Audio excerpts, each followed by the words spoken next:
dawn over the Gulf of Carpentaria in Australia, and the atmosphere is putting on one of its rarest and most spectacular displays, the morning glory wave cloud. 1 kilometre high, stretching from horizon to horizon, it's a shockwave in the atmosphere of immense proportions. It is a massive line of energy that travels at over 60 kilometres per hour. It only occurs in the few weeks during the change from the dry to the tropical wet season, and has become an irresistible attraction for scientists and glider pilots.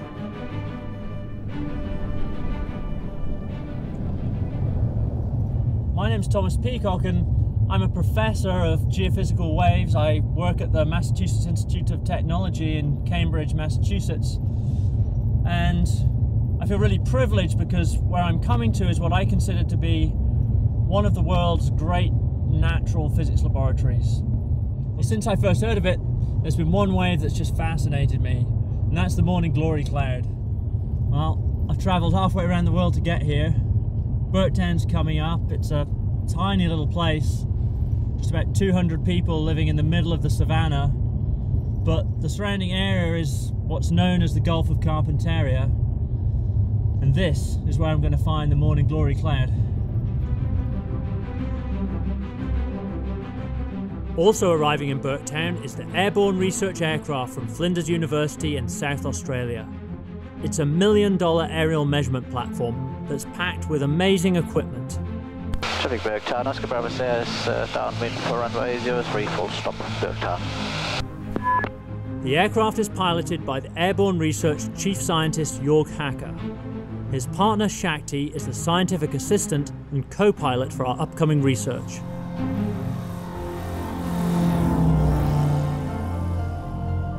Atmospheric waves like the morning glory can happen unpredictably anywhere in the world and at any altitude, but are usually invisible. They're extremely dangerous to aircraft and often associated with severe clear air turbulence. Jorg and Shakti will be measuring and mapping the morning glory, and with the data they gather, I will build 3D computer models. We will then be able to fly a digital aeroplane through and around the simulated waves to find out just how this phenomenon works. The way we're going to do this is when you have the roll cloud, we will traverse backwards and forwards below and above, and then in front of it and in the back of it, and perhaps scraping the top a bit so that we know a little bit of what's going on inside. We measure the air movement, we measure temperature, we measure humidity, we measure the incoming wind, and then from that, we, together with the movement of the aircraft, we can determine up and downward moving air masses, which is obviously critical for the morning glory. And we also measure the wind speed so that we know what's happening there. What we also have in here is a laser which shoots a laser beam, a single one down, and that tells us very accurately within centimeters how high we are above the ground, and also, for instance, how high we are above the morning glory cloud. We get a measurement about every 3 meters in the air, some measurements even faster than that. So it'll be by far the highest resolution measurements that ever been made on the morning glory. So that'll be pretty exciting, provided we get a morning glory. Yeah.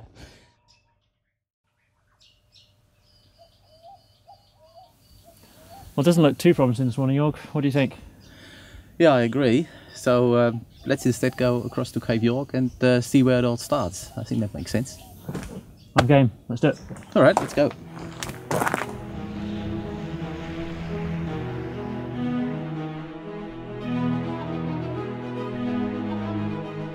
And let's first look if there's anything out there.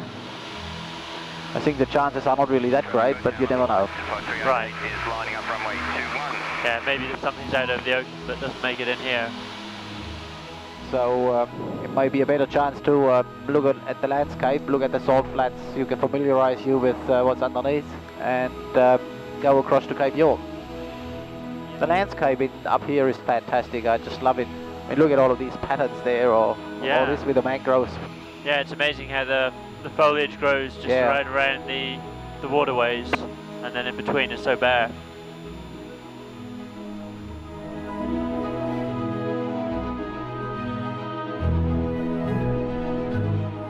What amazes me about this morning glory is that even though it can be hundreds of kilometers long, This area is so remote that if it doesn't pass through Burketown, it will go almost entirely unnoticed by human beings. Even from this altitude where the horizon is about 200 kilometers away, there is no sign of human activity in any direction.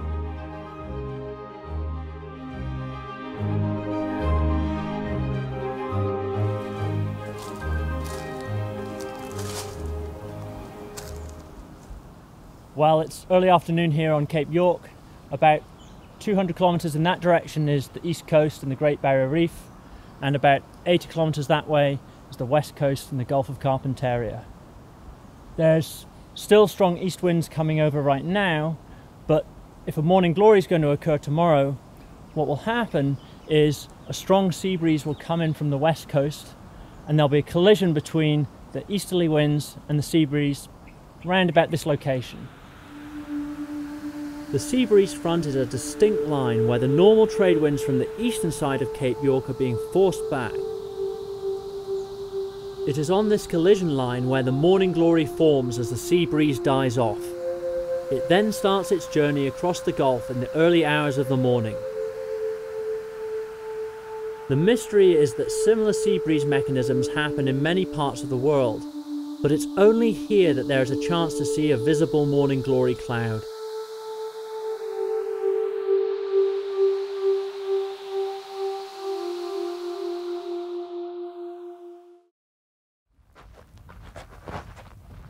The typical dry season weather. Fine days with light southeasterly trade winds have lasted 6 months now.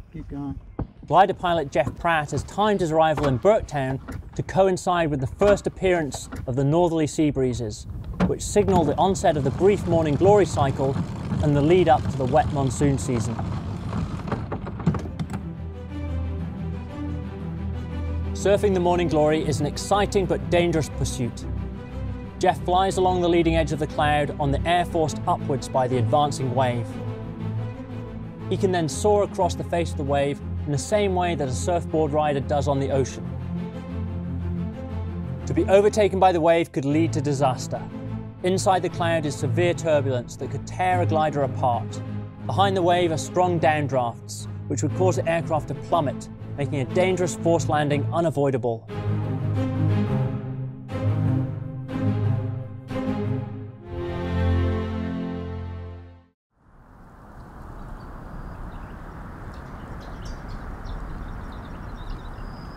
I've come out to the Albert River this morning and been greeted by this just stunning sunrise.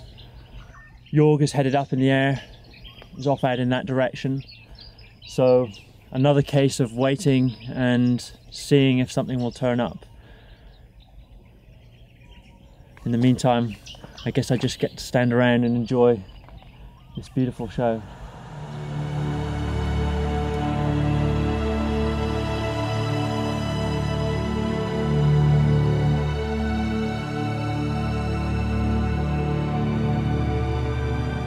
Just to the north I can see Jeff doing loop-the-loops and other aerobatics. I imagine that means there's no morning glory on the way. At that height the horizon would be nearly 300 kilometers away, so from Jeff's vantage point, if he can't see anything, I guess that's it for us for another day.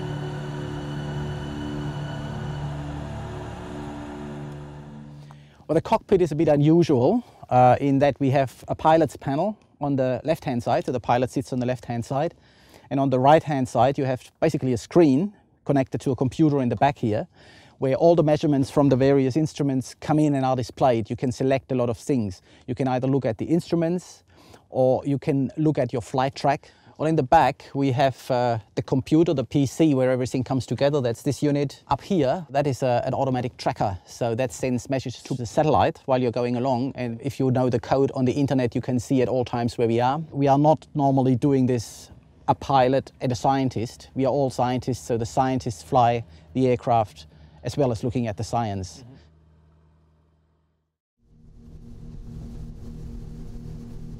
The conditions today are looking like the tropical wet season is on its way.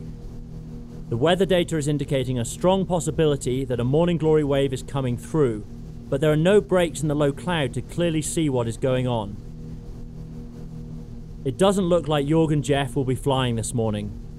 They won't risk trying to take off with all this low cloud and the possibility of a morning glory being embedded in it. I've hitched a ride on the Burketown Marine Rescue boat, which is out on a training exercise today. Here in the horizon, what you can see is the back of what would look like a very large morning glory coming over.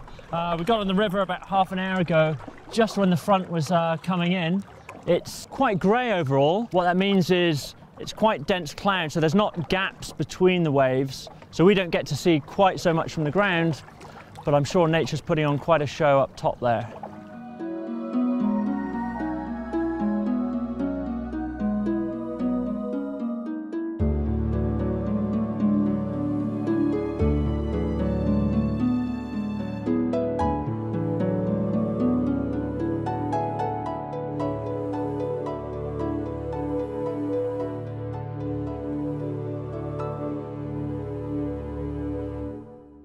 Well, we've had some cloud this morning and it brought with it some rain. It's starting to burn off now, but that's already a surefire sign that the wet season's on its way. There's just a short time window between when you have the end of the dry season and the start of the wet season when you can actually get morning glories. What's going to happen over the next few weeks is this kind of cloud that we had this morning is going to roll in, it's going to stay, and over 3 or 4 months it's going to bring lots of rain. As a result of all this rain, the dry savanna that we currently have around us is going to turn into wetlands. And Burketown itself will become this island, completely inaccessible by roads.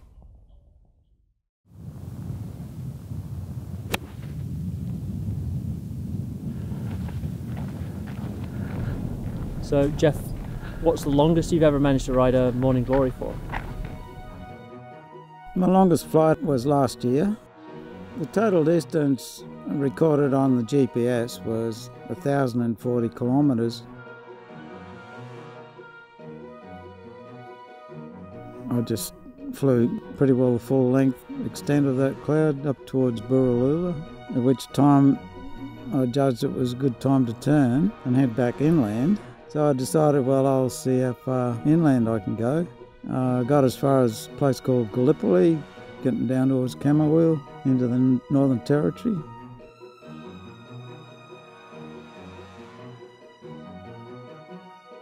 Jeff's whole journey for this flight was more than the length of Great Britain and is unique in aviation history. His first leg of this extraordinary triangle on this morning glory was for 300 kilometres along the coast into the Northern Territory. Jeff's small tank only carries a few litres of fuel, so with hundreds of kilometres between roads and townships, there's no guarantee of getting back to an airfield or somewhere with any settlement. The glory travels at over 60 kilometres per hour, so by the time Jeff gets to the southern end of it, he's nearly 300 kilometres away from Burketown. He's committed himself to riding the thermal air currents back home over some of the remotest country in Australia.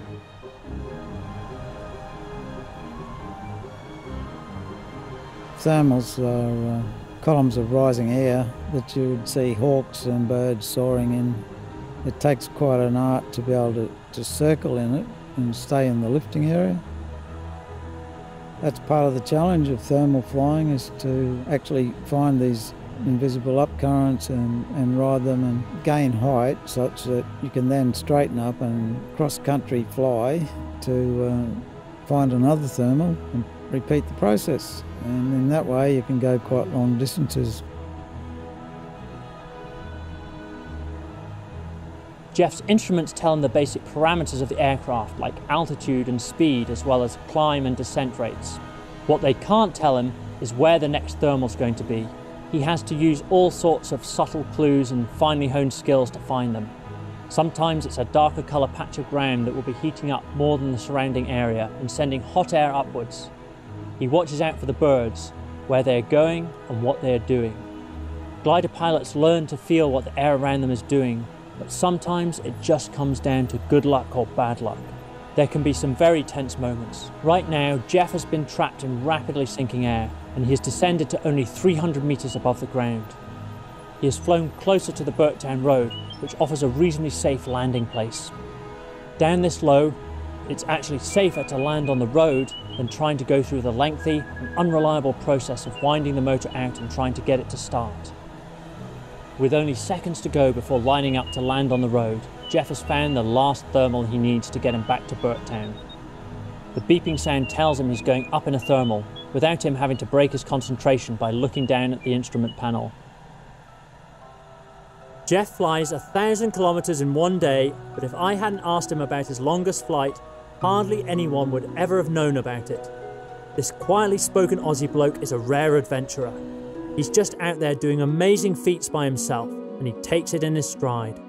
Burketown, Glide X-ray, Oscar India, joining along final for 2-1.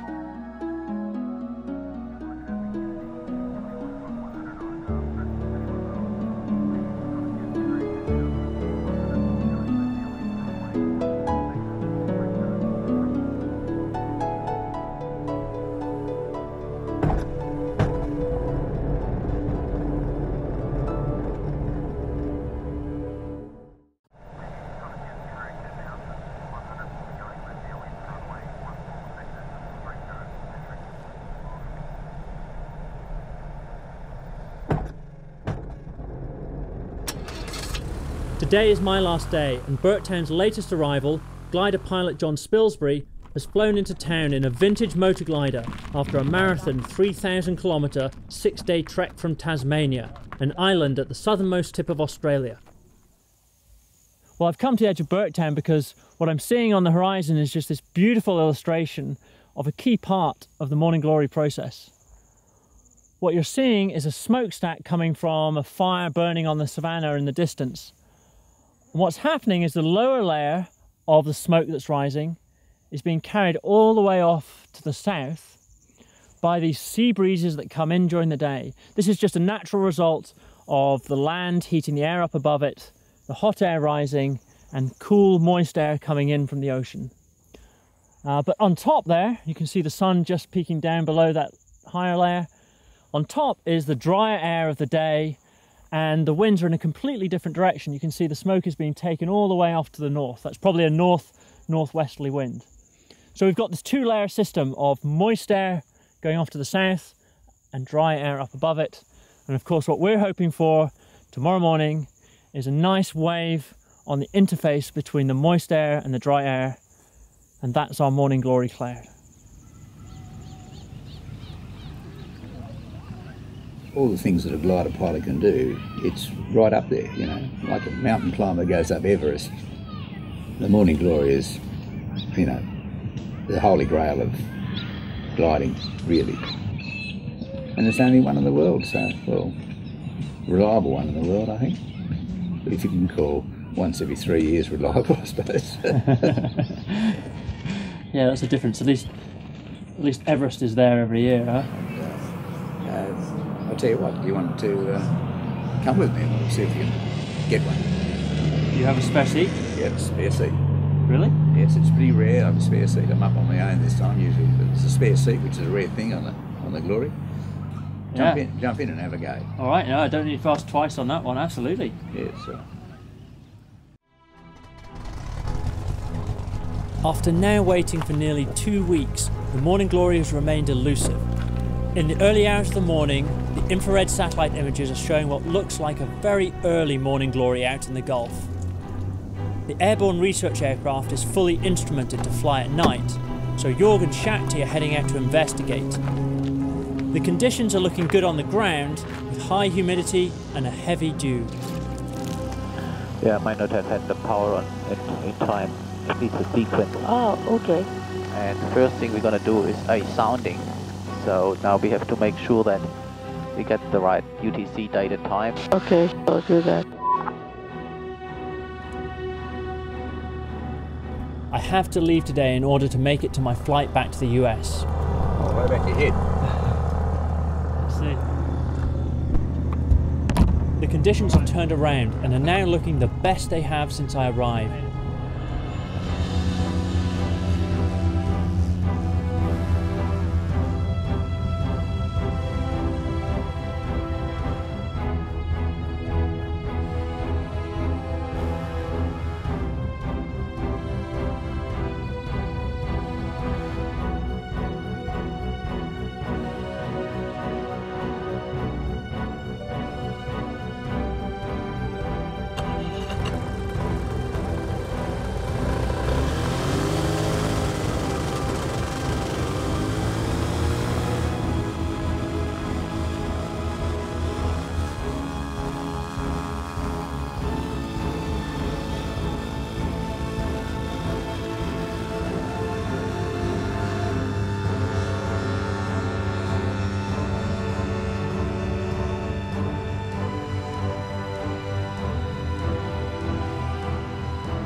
Everything's running? Yes, everything is running. Trispectral, runner, and laser. There's only the camera is not running. After this line, you can stop the LiDAR. Okay. And then after the next run, we turn the laser off totally. Okay. I would like to do one more with the trispectral only. Okay.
Wow, how about that?